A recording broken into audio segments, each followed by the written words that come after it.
4 बजे बड़ा प्रोटोकॉल, बड़े प्रपंच, लेकिन अपने हनुमान जी पहुंचे 6:30 बजे। 6 बजे फोन लगवाया तो तुम्हारे तो 4 बज गए। अब तुम्हें अगर जरूरत हो तो अनकमिंग, हमारे तो अभी बजे। किसी अधिकारी ने आके हमें समझाया कि आप क्या मजाक कर रहे हो, आपको पता भी है कि आप ये संदेश आप कहाँ पहुंचा है। तो देखो भाई हम भूल गया, हमारी घड़ी ने कहा कि अब चलो, अब चल रहे। हमारे जब हनुमान जी बोलेंगे तब जाएंगे, तुम्हारे हिसाब से थोड़ी जाएंगे।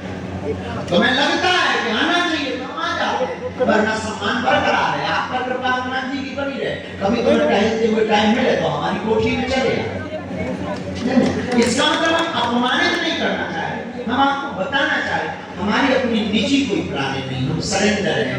वो जैसा हमें चला देंगे हम चल देंगे।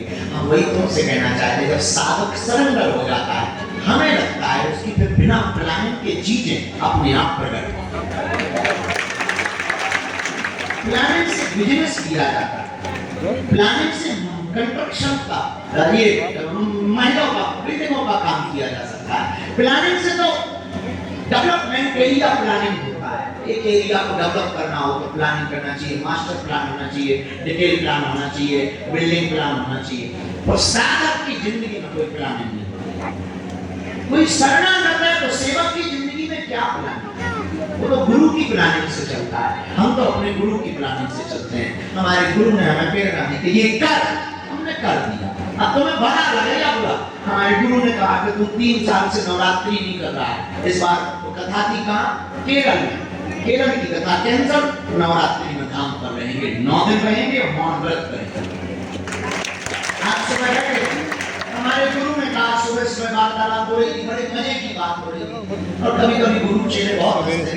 सुबह बैठे थे, बात हो रही थी, मन ही मन गुरु चेले से बात करो तो ये नहीं कि वो सामने बैठे, मन में होती है, मन ही मन में बात हो रही थी। बोले और चेले आपके मजे में तो पदयात्रा की क्या तैयारी, बढ़िया ऐसी बात हो रही थी। मूड बना उनका, मूड गुरु का, तो गुरु का बोले चेले काम करो, अब 1-1.5 महीना तुम हमें दो। प्लानिंग कर लिया कि 2025 में अपन 7 महीने बद्रीनाथ में रहेंगे बिना किसी से मिले। वही बेराडा ने अपनी रोटी बनाएंगे, खाएंगे, पड़े रहेंगे बाहर, बर्फ में आनंद लेंगे। हम गुरु चेला, तो गुरु की प्लानिंग से सेवक चलता है। तुम्हारी बहुत बड़ी भूल है, तुम भगवान को पाना चाहते हो नियम के बल पर। ईश्वर को तुम नियम के बल पर, मशीनों को पाया जा सकता है। परमात्मा बंधन में नहीं है, वो बंधन खोलता। परमात्मा तो स्वतंत्र, और स्वतंत्र नहीं तो परमात्मा कैसे? बंधन में तो साधक ही नहीं। इसलिए तुम्हारी छोटी सी चूक है, तुम भगवान के पास भी आकर के गिनती करते हो, नारियलों की गिनती करते, परिक्रमा की गिनती करते, पेशी की गिनती करते हो, चार चढ़ाने की गिनती करते हो, नाम जप करने की तुम गिनती करते हो, और तरह-तरह की तुमने गिनती बना रखी, फिक्स कर रखी। हम इसके विरोध में नहीं है और पक्ष में भी नहीं है। भगवान गिनती से तो कभी कृपा करता नहीं, भगवान तो बिनती से कृपा करता है। उस गिनती से क्या लेना देना? भगवान भाषा का भी परेशान नहीं है कि तुम्हें कौन सी भाषा आती। अब किसी को मंत्र नहीं आते तो क्या उसे हनुमान जी नहीं मिले? हमारी संस्कृत इतनी शुद्ध नहीं है, फिर भी इनकी दया है। इसका मतलब ये नहीं, हम तुम्हें इसलिए बताना चाह रहे हैं, तुम तो पर्चा के लिए बैठो, पर तुम हमारे पास से जाओ, कुछ तो लेके जाओ, कुछ तो लेके जाओ। वही चमत्कार, वही तुम्हारी मन की बातें, वही तुम्हारे बाप का नाम, वही परिचय। क्या ठीक है, अलग है, बात अलग है, लेकिन तुम कुछ ऐसा लेके जाओ कि तुमको परिचय की जरूरत ना। तुम हमसे ऐसा कुछ पालो जो तुम्हें दरबार में जाने की जरूरत ना। तुम ऐसी कोई साधना पालो कि तुम्हारा घर ही कामेश्वर धाम हो जाए।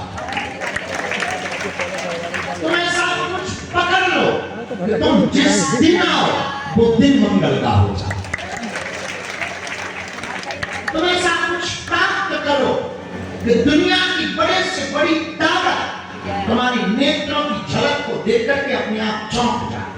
अब ये अभिमान में कहे या हम स्वाभिमान में कहे, तुम्हें जो लगे वो मानना। हम तो बहुत न्यूट्रल होकर के बोल रहे हैं। हमें ऐसा गर्व रहता, गुमान रहता, अभिमान नहीं रहता, गुमान रहता है, अपने आप में मस्त रहता है। एक बार अगर इंद्र भी आएगा तो वो पूछेगा, "We are coming?" तो पूछेगा, हमें प्रेस करना चाहेगा। हमें अपने गुरु पर इतना भरोसा है, हमें अपने बजरंगबली पर भरोसा है। बहुत बार ये बात हमने कभी भी टीवी चैनल पर बोली नहीं, पर आपको बताना इसलिए चाह रहे हैं कि आपके अंदर हनुमान जी की भक्ति का बीज होगा। बहुत बार ऐसा हुआ, हमारे साथ तो हो जाता है। तो आगत वागत आदमी, हंसी ठिठोली वाले आदमी, ऐसे ही मनमौजी आदमी, कई बार दरबार में भूलें हो जाती हैं, बोलने में हो जाती हैं, बात करने में बहुत सुंदर है, बल्कि पहले बहुत होती थी, भूलें हो जाती थी, बचपना हंसी ठिठोली में फंस गए। कई बार कुछ का कुछ लिख गया, कई बार ऐसा तक हुआ कि कुछ लिख भी नहीं पाया। पर हनुमान जी की ऐसी दया, कहीं भी फंसे तो हमारे गुरुजी ने खुद आकर के हमें लगता है कि अगर आप सहन कर रहे हैं तो ना होने वाली बात हो सकती है। और उसका उदाहरण तो मैं दुनिया में किसी का प्राप्त करने की जरूरत नहीं। हमारे जैसा आदमी एक प्रत्यक्ष उदाहरण है। हमने अपनी जिंदगी में कुछ नहीं किया, केवल गुरु को प्रणाम किया, उन्होंने जो आज्ञा माना, बस। इसके अलावा जब दादाजी हमारे साथ शरीर में थे, उनकी सेवा की, हनुमान जी की जो भी चूरन चटनी की, बस। हम भी तुम्हारी तरह यहाँ दरबार में अर्जी लगाने ही आए।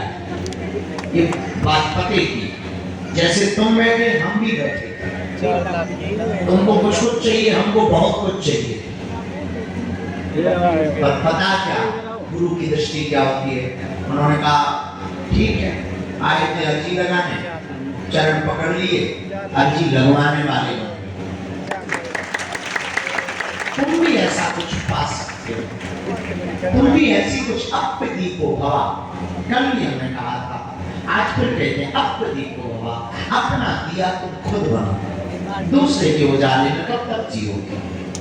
दूसरों के प्रकाश में तुम कब तक देखकर चलोगे? अंधेरा तो लगा रहना है, अंधेरा तो शाश्वत है। संसार का नाम है दुखालयम, तो तुम संसार में दुखी तो रहोगे। पर एक काम करो, अपना दिया खुद बनो, अपने साधक तुम खुद बनो, ताकि तुम ही अपने प्रश्न के उत्तर स्वयं पा पाओ। अपदीपों का मतलब ये नहीं कि तुम घर से दरबार ठोकने लगो, मतलब लेकर के पर्चा बैठ जाओ। गुरुजी ने कहा अपना दिया करो ना, मतलब अपना दरबार खुद लगाओ। इसका अर्थ ये मत निकाल, इसका अर्थ ये है अपने प्रश्नों के उत्तर आप खुद जानो, और जानने की भी जरूरत ना पड़े। जब बहुत प्रेम हो जाता है ना, तो बोलने की जरूरत नहीं पड़ती, आंखें बात करती। शुरू में जब प्रेम कमजोर हो तो ज्यादा बोलना पड़ता है, अरे तुम बहुत अच्छे हो, चांद सन चेहरा है, बाल तो उसके जैसी, नागिन जैसे, आंखें तो हिरनी जैसी। जब प्रेम नया नया होता है तब महिमा मंडन किया जाता है। जब प्रेम प्रगाढ़ हो जाता है ठीक है, जब प्रेम नया नया होता है तो मेकअप में दोनों आते हैं, एक दूसरे को खींचने के लिए, अट्रैक्शन करने के लिए। और प्रेम गहरा हुआ, बाहर में गया मेकअप, हम जैसे मुंह धो के बैठे चल। प्रेम नया जब होता है तब फिर आकर्षण के लिए बातें की जाती है, तो सौंदर्य श्रृंगार किया जाता है। और जहाँ प्रेम प्रगाढ़ हुआ तो श्रृंगार का अर्थ शून्य हो जाता है। फिर तो जिससे प्रेम होता है उसकी तो वाणी ही काम करती है। तो तुम्हें तब तक परेशानी होगी जब तक तुम लगन में इसी चरण में जुड़े नहीं। और जहाँ तुम जुड़ गए तो कोई मंत्र की जरूरत नहीं, कुछ जानने की जरूरत नहीं, तुमने तो प्रार्थना की नहीं, काम हुआ, याचना की नहीं होगा। अगर वरना प्रेम का मतलब क्या? और एक बात हम तुम्हें पते की बता दें, तुम कब तक भटकोगे, कब तक तुम अर्जियां लगवाओगे, कब तक तुम माथा रगड़ोगे, कितने तुम गुरु बदलोगे, कितने तुम दरबारों में जाओगे, कितनी जगह तुम अपना शोषण करवाओगे, तुम्हारे हाथ कुछ नहीं लगना है। इसलिए मजे की बात यह है, तुम शाश्वत सत्य तुम अपने आप का एक दीपक बन जाओ, तुम स्वयं साधक बन जाओ, उठ जाओ, जग जाओ। जब तक तुम उनको पाना लो उनकी कृपा को, तब तक तुम पीछे मत मुड़ो।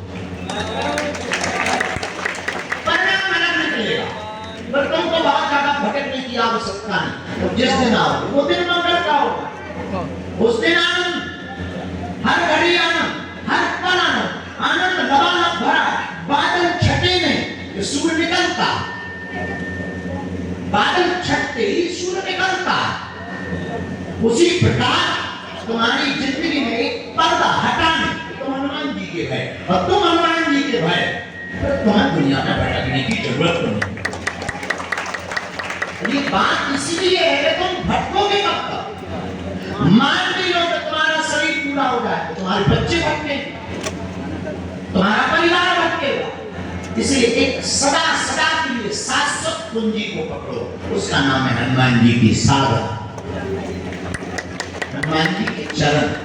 तुम स्वयं हनुमान जी के बनो, और होने के बाद तुम्हें कोई प्रार्थना की आवश्यकता नहीं, हो गए बस ध्यान किया, हो गया काम। हमारे यहाँ से बहुत नजदीक से जुड़े हुए शिष्य हैं, कभी पर्चा नहीं बनवाया पर कभी काम भी नहीं होगा, कभी पर्चा नहीं बनवाया पर काम भी नहीं होगा, कभी वो नियमित पेशी में भी नहीं आए पर काम भी नहीं होगा। तो तुम्हें निर्णय करना है अपने हिसाब से, तुम्हें भटकना है या अटकना है, तुम्हें पर्चा चाहिए या हनुमान जी की चर्चा चाहिए, तुमको चमत्कार चाहिए या बालाजी का नमस्कार चाहिए, ये तुम्हें निर्णय करना।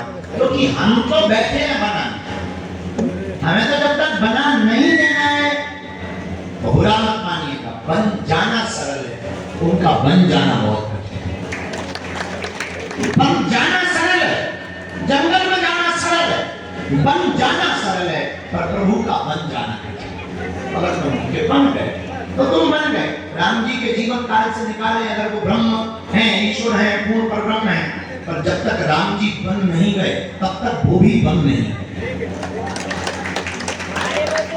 राम बन गए, वो भी ब्रह्म बन गए, वो भी मर्यादा पुरुषोत्तम बन गए। इसलिए आप बहुत